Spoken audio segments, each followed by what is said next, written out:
Alors, ouais, moi j'ai deux mots en hébreu que je vous propose, et puis ces deux mots pris ensemble déterminent une fête de la Bible, hein. Et ces mots, c'est Yom. Yom, ça veut dire jour, hein, le jour. Et en l'occurrence ici, c'est le premier jour du 7e mois, pile poil au milieu de l'année, hein. Et puis le deuxième mot, c'est teroua. Alors teroua vient de la racine roua, donc resh vav ain. Et roua, ça signifie pousser des cris. Voilà. Alors quand on met le T devant teroua, c'est la même chose avec teshuva, avec Torah. Ça donne un nom qui explique l'action de la chose. Et par rapport à ça, je me disais, mais Teruah, c'est l'acclamation. Donc le jour de l'acclamation, Yom Teruah, ça c'est le nom de cette fête. Maintenant, Teruah, souvent dans l'Ancien Testament, est précédé par le mot chauffard. Chauffard, Teruah. Donc chauffard, on sait ce que c'est, la corne de bélier qui sert pour faire un son. Et puis, ce Yom Teruah, donc on pourrait dire ce chauffard Teruah, parce qu'effectivement, il s'agit bien de ce chauffard.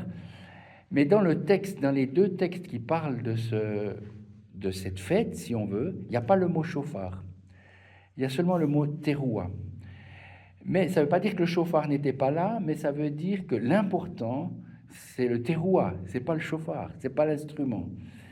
Et c'est vrai que ce jour-là, donc, nos amis juifs, donc, qui fêtent aussi cette fête-là, elle est particulière. Le son du chauffard, le premier jour du 7e mois, c'est pas comme le reste de l'année.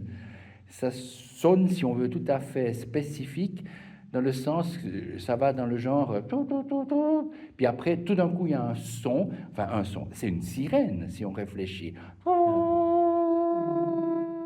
Et ça ne finit plus. Donc, tant que le souffleur du chauffard a le souffle, il pousse jusqu'au bout. Donc, c'est un son très, très long. Voilà la particularité de ce Yom Teruah. Mais c'est curieux parce qu'on se dit, mais c'est pourquoi cette fête? Il n'y a pas de raison. C'est pas donné. C'est dit, vous faites cette fête. Voilà, on sait qu'il faut le chauffard, on sait qu'il faut écouter, et rien d'autre. Si on compare Noël, cette grande fête que nous fêtons, il y a des récits bibliques, il y en a deux, c'est important.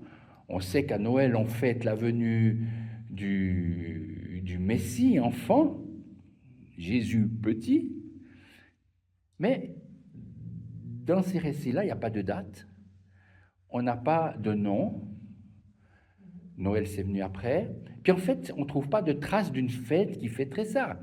C'est important, c'est beau, mais voilà. Yom Teruah, c'est exactement le contraire. On a la date, on a le nom, on sait ce qu'il faut faire, on ne sait pas pourquoi. Alors, les Juifs qui ont toujours mis l'accent aussi sur cette fête, pendant 3500 ans, ils ont eu le temps de réfléchir. Et ils sont arrivés à une conclusion, je ne sais pas comment, hein, mais ils ont mis par-dessus ou à côté ou à la place, je ne sais pas, un autre nom. C'est Rosh Hashanah. Rosh, la tête, Hashanah, de l'année, donc Nouvel An. Mais c'est unique sur cette terre d'avoir des gens qui font Nouvel An au milieu de l'année. Parce que dans le calendrier de la Bible, c'est le milieu de l'année. Et puis dans le calendrier grégorien, c'est au mois de septembre. Qu'est-ce que vient faire ce Nouvel An? Pof. Et il fête Nouvel An. Et il change d'année. On est en 5786, sauf erreur. Parce qu'ils ont fait un décompte depuis Adam, et on est 5786 années après. Je me suis dit, puis s'ils se sont trompés, puis qu'on serait en 5999, hein? Enfin, j'en sais rien, je ne vais pas mettre en doute la chose. Mais pourquoi au milieu de l'année Nouvel An? Et je me suis dit, mais ça me fait penser à quelque chose. Peut-être c'est parce qu'on sait, en fait, de ce Nouvel An, on sait ni le jour, ni l'heure, ni le mois, ni l'année, ni le millénaire. Alors, suivez mon regard, hein? Et ce regard, il faut regarder dans le Nouveau Testament, la Nouvelle Alliance. Et puis, je lis dans Apocalypse 11, non, 10, non, 11, 11, verset 15. Alors, Apocalypse en verset 15, le septième ange, déjà le mot 7, hein, bon. Le septième ange sonna de la trompette. Le mot trompette en grec, c'est le même mot que les Septante ont traduit pour chauffard. Allons-y, reprenons. Le septième ange sonna du chauffard, et des voix fortes retentirent. J'avais dit, roi, ça veut dire, c'est pousser des cris. Et des voix fortes retentirent dans le ciel. On se dit, tiens, mais là, ça commence à ressembler bizarrement à notre Yom Teruah. Est-ce que des fois, on aurait la réponse? Qu'est-ce qu'on est en train de fêter? Et je lis, le royaume du monde est remis à notre Seigneur, Adonai, et à son Messie, Messiah, et il régnera au siècle des siècles.